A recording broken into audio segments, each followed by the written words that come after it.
Good morning, and so glad to be with you today, friends. I'm your host, Michael Ware, President and CEO of the Center for Christianity and Public Life, and you're listening to the Morning Five. Today is Thursday, April 23rd.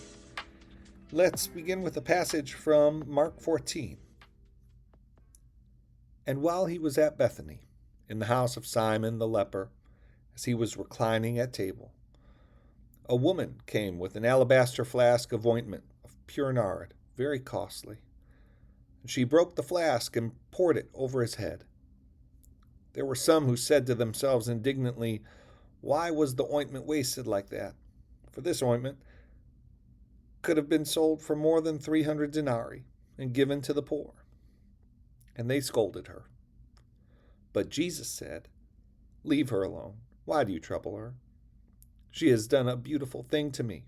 For you always have the poor with you, and whenever you want, you can do good for them. But you will not always have me. She has done what she could. She has anointed my body beforehand for burial. And truly, I say to you, wherever the gospel is proclaimed in the whole world, what she has done will be told in memory of her." May God bless the reading of his word. All right, friends, let's jump into the news for today. First up, President Trump extended the deadline for the conclusion of an ongoing ceasefire with Iran, giving negotiators more time to reach a deal to end the war. On social media, he wrote, "Based on the fact that the government of Iran is seriously fractured, we have been asked to hold our attack on the country of Iran until such time as their leaders and representatives can come up with a unified proposal.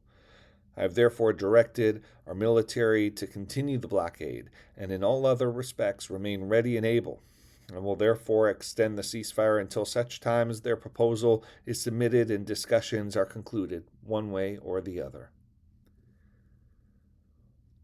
Next up, the New York Times reports that the Trump administration is considering sending Afghan refugees to the Democratic Republic of Congo.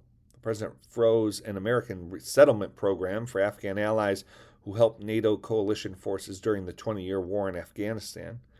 As many as 1,100 Afghan refugees who would face danger if returned to the now Taliban-led Afghanistan are in limbo in Qatar, as they await a decision by the U.S. on where to send them. Also in the news, Congresswoman Sheila Cherfilus McCormick resigned from her House seat on Tuesday night, just minutes before an expulsion vote was set to occur regarding her case in the House Ethics Committee that regarded allegations that she stole federal funding. She called the allegations a witch hunt, saying, quote, "Rather than play these political games, I choose to step away." Florida Democrat, she's the third House lawmaker this month to resign amid allegations of misconduct. With that, let's get into today's main story. Voters in Virginia went to the polls this week to decide whether to go ahead with an intentionally gerrymandered map that would likely hand Democrats 4 more seats in the House of Representatives come November's midterm elections. The vote was close, with voters approving the new map 51 to 49. Virginia voters have spoken, and tonight they push back against a president who claims he is entitled to more Republican seats in Congress. Virginia Governor Abigail Spanberger, a Democrat, wrote on social media. As we watched other states go along with those demands without voter input, Virginians refused to let that stand. We responded the right way, at the ballot box. This referendum came after state legislators around the country have pushed to give their own parties a stronger edge in the upcoming midterms. Now, gerrymandering is when political parties intentionally draw congressional maps to give one party a more likely chance of winning more seats. Democrats argue that changes in Virginia were necessary to counter similar redistrictings in red states like Texas, which were designed to hand Republicans more seats in Congress. John Bisignano, who's the president of the National Democratic Redistricting Committee, told Politico in an interview, "I don't think there's been an alteration to whether or not people like gerrymandering. What I do think is if this is the only way that we can keep the U.S. House of Representatives as a representative body for this nation, people are willing to do it.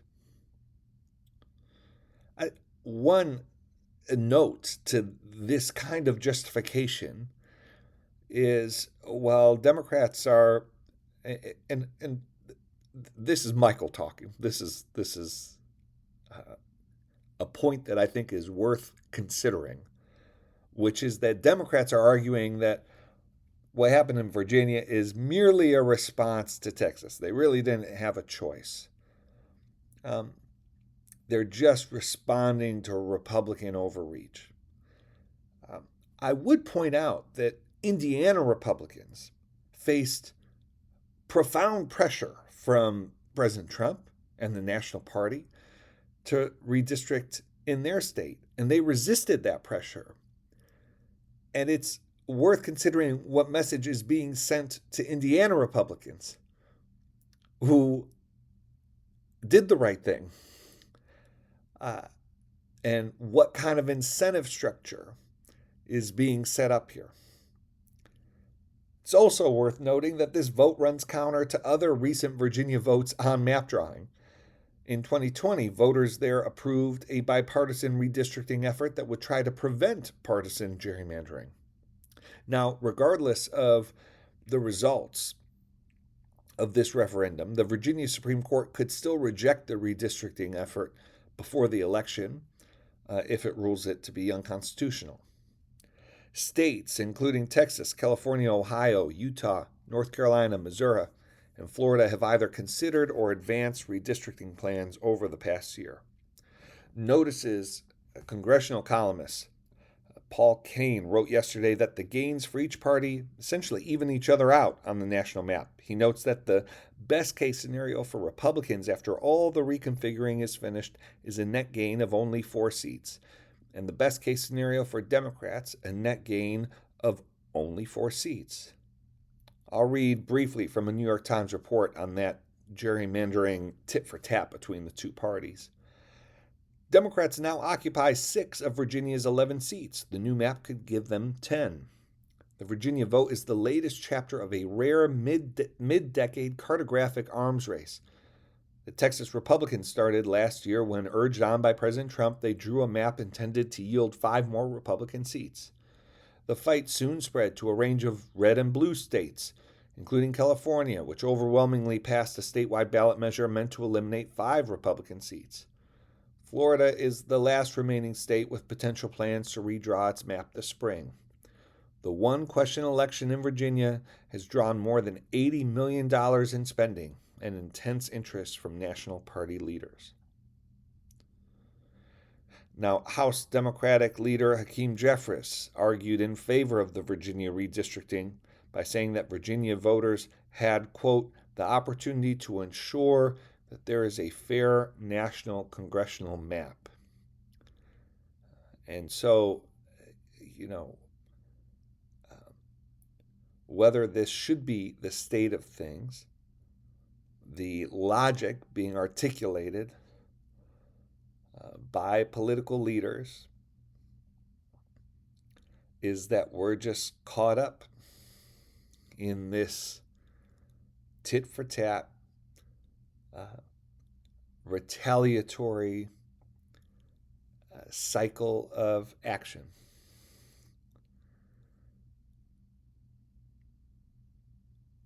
And that is a spiral down.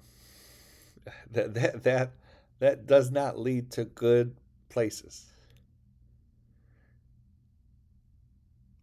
There's, in my view, not an obvious way out of this predicament, except to say that some people, like some Republicans in Indiana, when given the opportunity to take part in this retaliatory tit for tat, said no. We won't be caught in this position of just rationalizing how we're going to run our state by what other people are doing in their states. that we're responsible for what we're responsible for, not for what everybody else is doing. And we should just be paying attention, I think, to what we're incentivizing and what we're disincentivizing. All right, let's end it there for today and go to the Lord in prayer. Dear Father, always near us, may your name be treasured and loved. May your rule be completed in us. May your will be done here on earth in just the way it is done in heaven. Give us today the things we need today, and forgive us our sins and impositions on you, as we are forgiving all who in any way offend us. Please don't put us through trials, but deliver us from everything bad, because you are the one in charge, and you have all the power, and the glory too is all yours forever, which is just the way we want it. All right, friends, thank you for joining me today. Things can change, but I will give you a heads up that it's very possible that over the course of the next few weeks, the Morning Five will be hosted by Haley Bird Wilt. I am on extensive travel over the next few weeks, and really, I've also just been really eager for you all to hear from Haley, who's wonderful, who, as you know, is my teammate, my colleague on delivering the Morning Five to you already. But it very likely will be her voice that you'll hear over the next few weeks, and I know that you'll welcome her warmly.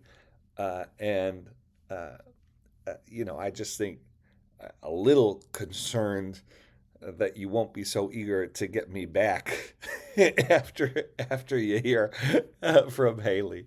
But I'll face that down the road, I guess. As always, the Morning Five is brought to you in partnership with the That Sounds Fun Network, supported by the Center for Christianity and Public Life. If you'd like to learn more about our work at CCPL, you can visit ccpubliclife.org. Hope you have a tremendous Thursday and a great weekend.